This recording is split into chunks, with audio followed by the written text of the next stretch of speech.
दोस्तों, आज मैं आप सभी लोगों को एक चोर और एक विधवा औरत की ऐसी रोमांटिक कहानी सुनाने जा रही हूँ जो आपने आज से पहले कभी नहीं सुनी होगी, और अगर सुनी भी होगी तो इस तरह की कहानी नहीं सुनी होगी। बहुत ही बेहतरीन कहानी है दोस्तों।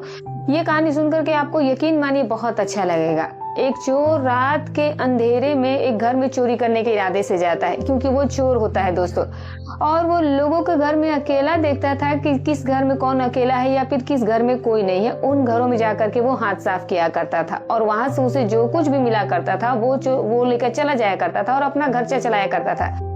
जब पैसे उसके पास खत्म हो जाते जो उसने चुराए रखे थे, तो फिर वो दूसरी बार चोरी करता था। यही उसका काम था और यही उसका मिशन होता था दोस्तों। और फिर एक चोरी करने के बाद दूसरी चोरी करने के लिए फिर से दोबारा वो उस चीज पर काम करना शुरू कर देता, उस घर के बारे में पता लगाना शुरू कर देता कि कितने लोग इस घर में रहते हैं, कब बाहर जाने वाले हैं और कब ये घर खाली रहने वाला है। ऐसे ही दोस्त, एक घर में एक विधवा रहती थी। वो घर जो था वो पहाड़ों की चोटी पर बसा हुआ था। छोटा सा वो एक गांव था। मुश्किल से उसमें 185 घर रहे होंगे। और दोस्तों, आपको पता ही है कि पहाड़ों की वादियों में जो घर होते हैं उन घरों में बहुत ही ज्यादा फासले होते हैं। एक घर अगर यहाँ है तो दूसरा घर जो है वो आपको 25-30 मीटर की दूरी पर ही जाकर के मिलता है। और इसी तरह से वहां भी वो जो महिला रहती थी वहां भी ऐसे ही घर बने हुए थे।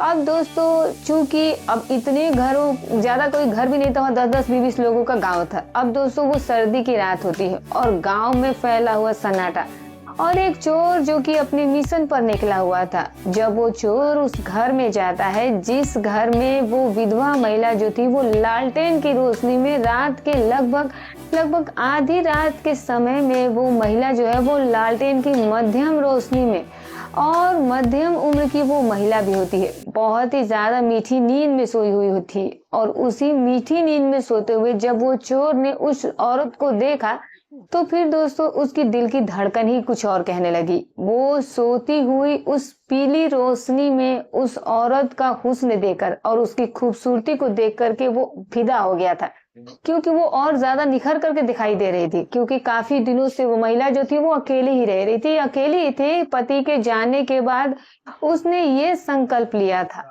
और ये निर्णय किया था कि अब वो कभी भी दोबारा शादी नहीं करेगी। वो अपने दम पर अकेली जी करके दिखाएगी, क्योंकि उसके कोई बच्चा भी नहीं था। उसके पास सरकारी जॉब भी थी, तो इसीलिए उसके पास कोई चीज की कमी नहीं थी रहने सहने खाने पीने की। पति को गए हुए 3 साल हो भी चुके थे। इन 2-3 सालों में उसने अपने पति को काफी ज्यादा याद भी किया। लेकिन दोस्तों, मरते हुए इंसान के साथ कोई मरता नहीं है। कुछ दिनों के बाद इंसान जो है वो पत्नी से या पति से कितना ही प्यार क्यों ना करता हो, लेकिन कुछ दिनों के बाद अब उसकी जो यादें होती है वो धुंधलानी शुरू हो जाती है और फिर इंसान जो है वो धीरे धीरे उसे भूलने लगता है। और ऐसे ही ये विधवा महिला भी थी। इसे सिर्फ और सिर्फ अब अपने काम से मतलब रह गया था। ड्यूटी पर जाया करती, वापस आया करती, खाना बनाती, खाती और फिर जाकर के बेडरूम में सो जाया करती थी। लेकिन आज इसके घर में एक चोर घुस आया था। उस चोर ने काफी दिनों से इस घर की रेकी कर रखी थी।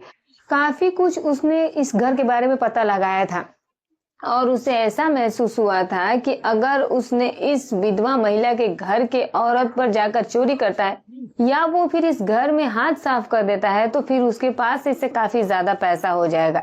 लेकिन जब ये चोर उस घर में जाता है, उस औरत को वो चोर सोते हुए देखता है, तो फिर उसकी दिल की दुनिया ही बदल जाती है। बने रहिए दोस्तों मेरे साथ। बहुत ही इंटरेस्टिंग और बहुत ही बेहतरीन कहानी मैं आपको आज सुनाने जा रही हूँ। और दोस्तों, आपको ये कहानी सुनकर के यकीन मानिए बहुत अच्छा लगेगा। और फिर क्या होता है उस चोर और उस महिला की जिंदगी में। दोस्तों, जो चोर की उम्र थी वो लगभग ही 40 साल के आसपास थी, और जो वो विधवा महिला उस घर में रह रही थी उस वक्त उसकी भी एज जो थी वो लगभग 40-42 साल की ही थी। तो चलिए दोस्तों, कहानी की शुरुआत करते हैं। लेकिन उससे पहले बस आपसे एक ही रिक्वेस्ट है कि वीडियो को लाइक जरूर कर दीजिएगा। और दोस्तों, वीडियो कहाँ से देख रहे हैं कमेंट करके बताइएगा। अब दोस्तों, जो चोर होता है और चोर और विद्या की ये जो अजीबोगरीब कहानी है, ये हिमाचल के पहाड़ी इलाके के एक गांव से है। कुल मिला करके दोस्तों, चोर ने जब उस औरत को उस रात यानी जब आधी रात को उस अधेड़ उम्र औरत को जब उसने चारपाई पर लेटे हुए लालटेन की रोशनी में देखा, तो फिर उसकी खूबसूरती और सुंदरता को देख करके वो जो चोर होता है वो चोरी करना भूल जाता है। चोरी करना तो दोस्तों वो भूल गया था और फिर बस वो लगातार उस औरत को निहारे ही जा रहा था। औरत को निहारता रहा, देखता रहा और औरत जो थी वो मंत्रमुग्ध अपनी उस नींद में इतनी मगन थी कि उसे ये पता ही नहीं चला था कि कोई उसे इस तरह से घूरे जा रहा है, कोई उसकी सुंदरता को लगातार निहारे जा रहा है। और फिर उसकी चारपाई पर, यानी कि उसके बगल में जिस चारपाई पर वो लेटी हुई थी उसी बगल में बैठा हुआ बड़े ही सुकून और बहुत ही प्यार से वो जो पुरुष चोर होता है वो उसे देख रहा होता है। बेखबर औरत जो थी वो सो रही थी और ये जो आदमी होता है ये अपनी मध्यम से अपनी इच्छा को पूरी करते जा रहा था। जिस काम से वो आया था वो काम छोड़ करके वहीं पर आलती पालती मार करके बैठ जाता है। अब चारों तरफ ही सन्नाटा था, आधी रात का समय भी होता है। एक तो वो पहाड़ी इलाका होता है और ऊपर से कुछ दूरी पर अलग अलग घर, यानी कि कुल मिलाकर के दोस्तों अगर कोई ऐसा मामला किसी के साथ पेश आए या फिर किसी के साथ कोई हादसा हो जाए तो बहुत ही दिक्कतें होती है ऐसी जगहों पर। लेकिन दोस्तों कहते हैं कि वो लोग जो पहाड़ी इलाकों में रहना पसंद करते हैं वो शांत और अलग रहना पसंद करते हैं। अब होता क्या है दोस्तों कि इसके मन में गलत विचार आना शुरू हो जाते हैं उस महिला को देख करके। वो चाहता था कि वो उस औरत के साथ वक्त गुजारे। वक्त गुजारना मतलब कि दोस्तों वो जो रात में पति और पत्नी के बीच में होता है वो ये सब कुछ करना चाहता था और इसीलिए इसने सोचा कि औरत सो रही है और इसे कुछ पता भी नहीं चलेगा, तो पहले पहले वो उसके कहीं ना कहीं देखने के लिए कि वो किस गहरी नींद में है, कितनी गहरी नींद में है, वो उसके ऊपर हाथ रख देता है। यानी कि जो उस महिला ने कंबल ओढ़ा हुआ था वो उस कंबल के अंदर अपना हाथ डाला हुआ था और जैसे ही वो हाथ उसने आगे बढ़ाया उसके नाजुक अंगों की तरफ वो हाथ बढ़ाना शुरू कर देता है।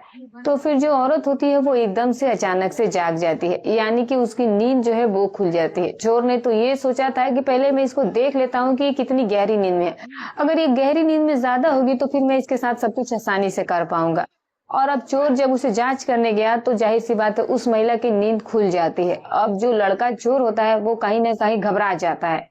अब दोस्तों जब उसकी नींद इतनी भी ज्यादा गहरी नहीं थी कि कोई उसके जिस्म पर, उसके शरीर पर हाथ फेरे और उसे महसूस ना हो, उसे पता ना चले, वो उठ ना सके, ऐसी भी उसकी कोई गहरी नींद नहीं थी।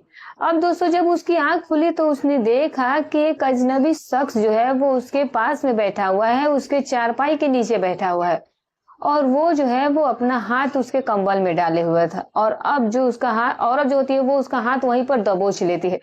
वो औरत जब उसका हाथ पकड़ लेती है तो अब जो ये जो लड़का चोर होता है वो डर के मारे एकदम से पसीने से नहा जाता है। वो सर्दी के मौसम में जहाँ हाड़ कपाती हुई सर्दी पड़ रही थी वो औरत जो थी वो कंबल लपेटे हुए गहरी और मीठी नींद में सो रही थी।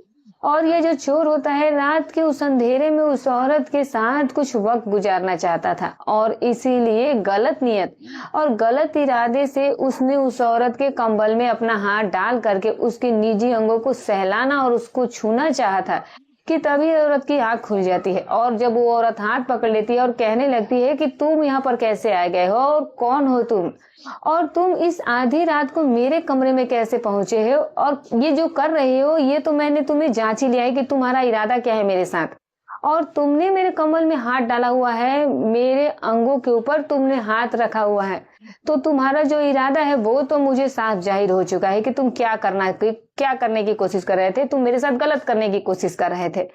उस औरत ने कहा कि अब तैयार हो जाओ, अब जो है क्योंकि मैं जो है वो अभी बस कुछ ही देर में यहाँ पर तुरंत ही पुलिस को बुलाने वाली हूँ। पुलिस आएगी और तुम्हें गिरफ्तार कर लेगी और फिर तुम्हें यहाँ से लेकर के पकड़ करके जाएगी लेकर, और अब तुम्हें किए की सजा मैं तुम्हें दिलाऊंगी। अब ये जो आदमी होता है वो उस औरत के साथ जो कुछ भी करना चाहता था वो तो ये सब कुछ अब भूल जाता है और अब इसे काफी ज्यादा पसीने से तरबतर हो गया था। अब ये डर के मारे कांपने लगता है, हाथ जोड़ करके ये उसे कहने लगता है कि मैं मानता हूँ कि मेरा जो इरादा था वो गलत था, आप पहले मेरी एक बार बात को सुन लीजिए। उस आदमी ने कहा है कि देखिए मैं अभी तक अविवाहित हूँ, मैं शादीशुदा नहीं हूँ। जब से मैंने होश संभाला है, मैं जब से समझदार हुआ हूँ तब से मेरे जो माँ बाप हैं वो मेरे कभी मुझे गाइड नहीं किया, कभी भी मुझे मेरे माँ बाप ने मुझे उत्साहित नहीं किया। पढ़ने के लिए मैं स्कूल जाता था लेकिन दिमाग से मैं कमजोर था, पढ़ाई जो थी वो मेरे भेजे में घुसती ही नहीं थी। माँ बाप मेरे हमेशा यही कहते थे कि तुम अपने जीवन में कुछ नहीं कर सकते हो, तुम आगे कभी बढ़ ही नहीं पाओगे, कभी उन्होंने मेरा हौसला ही नहीं बढ़ाया, बल्कि हमेशा मेरा मनोबल तोड़ा था।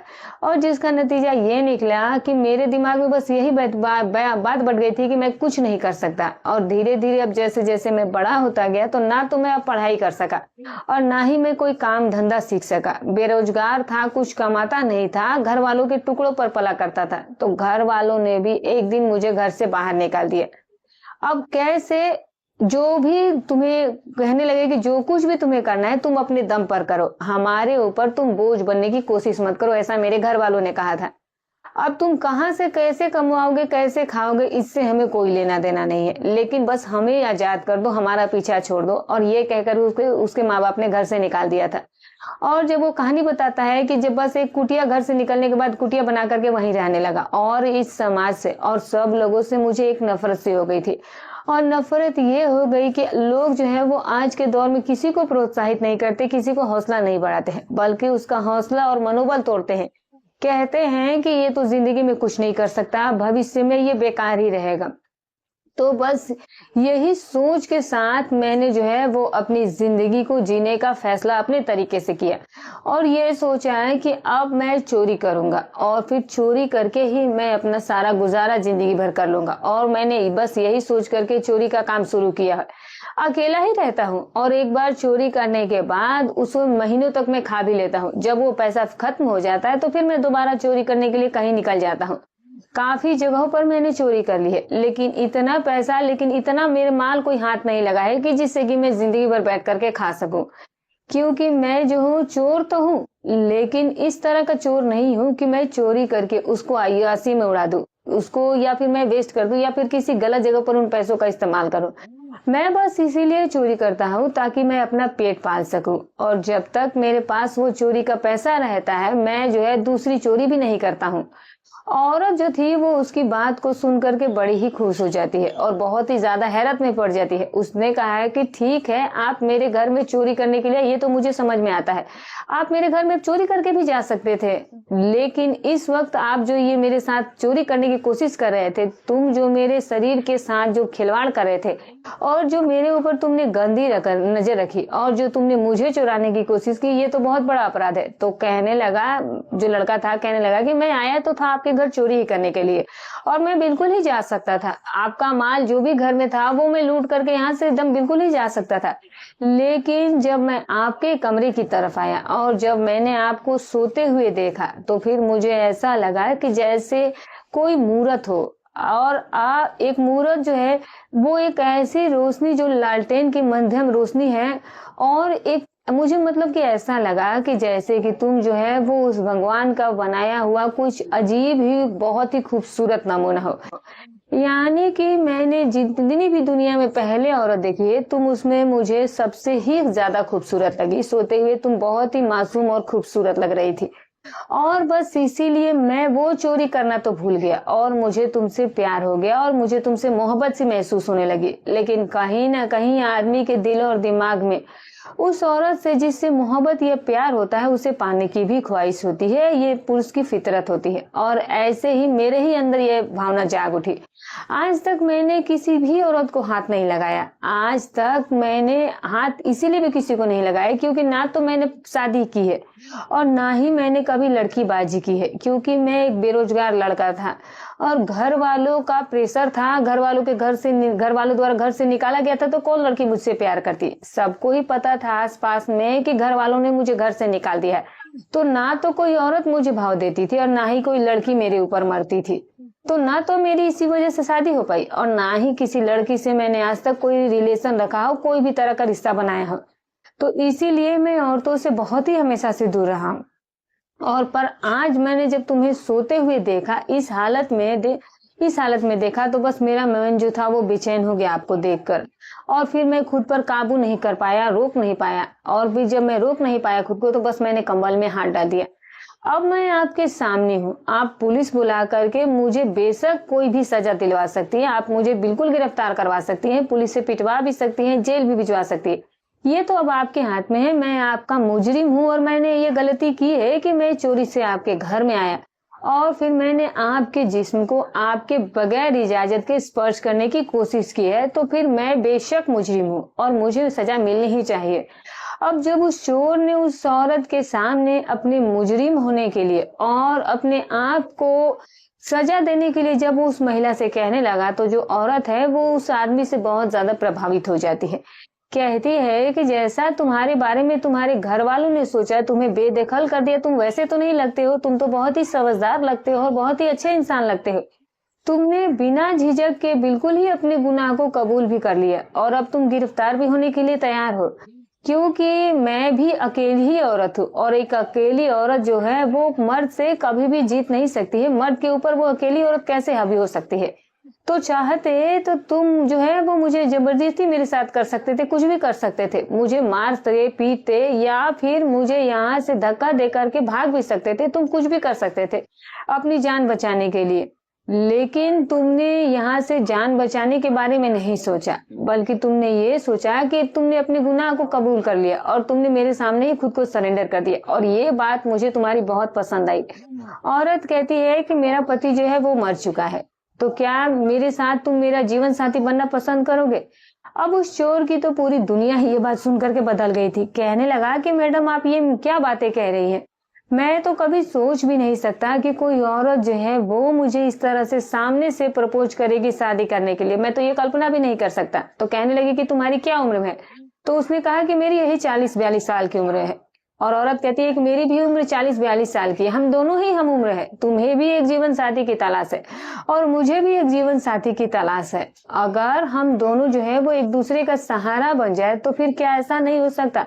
और रही बात ये है कि मुझे पूरा तुम पर भरोसा और कॉन्फिडेंस है कि तुम मेहनत करके मुझे बिल्कुल खिला सकते हो और अपनी दम पर तुम मुझे रख सकते हो। कोई चोरी डकैती नहीं करोगे तो मेहनत मजदूरी करोगे और तुम मेरा पेट पाल सकते हो। और दूसरी बात ये है कि मैं तो खुद ही एक सरकारी कर्मचारी हूँ, तो हमें एक साथ जिंदगी गुजारने में कभी कोई दिक्कत नहीं होगी। तो क्या तुम मेरे साथ शादी करना चाहोगे? आदमी की आंखों में आंसू आ जाते हैं। कहने लगा कि मैडम मैं तो यहाँ पर चोरी करके और आपके साथ गलत काम करके यहाँ से बस चले जाना चाहता था, लेकिन आपने तो जिंदगी भर के लिए ही मुझे कैद करके रख दिया। जिंदगी भर के लिए आपने मेरे हाथों में ऐसी बेड़ियां डाल दी कि जो हर मर्द चाहता है कि वो जो है वो इसी तरह से गिरफ्तार हो, उसको ये सजा मिले, और मैं ये सजा भुगतने के लिए बिल्कुल तैयार हूँ। और फिर दोस्तों उसके बाद वो जो औरत होती है वो उस चोर से जाकर के शादी कर लेती है और फिर दोनों की शादी जो है वो बहुत ही धूमधाम के साथ होती है। और फिर ये विधवा औरत जो होती है वो उस आदमी की पत्नी बन जाती है। जब वो आदमी पहली बार उस औरत का घूंघट उठाता है, अब एक सही तरीके से और एक जायज तरीके से, तो फिर दोस्तों दोनों की जिंदगी जो है वो वहीं से शुरू हो जाती है और फिर दोनों एक दूसरे को उस रात समझते हैं, जानते हैं और फिर अपनी नई जिंदगी की शुरुआत करते हैं। तो दोस्तों कहते हैं कि कभी कभी किसी इंसान की जो जिंदगी है वो बहुत ही अजीबोगरीब तरीके से बदल जाती है। ये लड़का चोर था, घर वालों के लिए नकारा था, घर वालों ने इसे घर से निकाल दिया था, अपनी जिंदगी गुजारने के लिए ये चोरी किया करता था। लेकिन एक औरत के घर में आया और फिर उसी औरत के दिल का मालिक भी बन गया और घर का भी मालिक बन गया और अब उसके पूरे मतलब कि पूरी तरह से उस महिला पर उसका हक हो गया था। अब जो उसे पाने के लिए उसने गलत तरीका अपनाया था, अब जायज तरीके से उसे औरत मिल गई और अब वो जिंदगी भर के लिए उसकी बीवी बन गई थी। तो दोस्तों ऐसे भी कहानियां जो है कभी कभी सामने आ जाती है। तो दोस्तों ये रही कहानी। कमेंट करके जरूर बताइएगा कि जो उस महिला ने किया था क्या वो सही था, कमेंट करके बताइएगा दोस्तों। तो दोस्तों हमारी कहानी सुनाने का उद्देश्य किसी की भावनाओं को ठेस पहुंचाना नहीं, ना ही किसी के दिल को आहत करना है, बस केवल आपको सतर्क करना है, आपको जागरूक करना है। तो फिर मिलूंगी कल एक और नई रोचक कहानी के साथ। तब तक अपना और अपने परिवार का ख्याल रखें।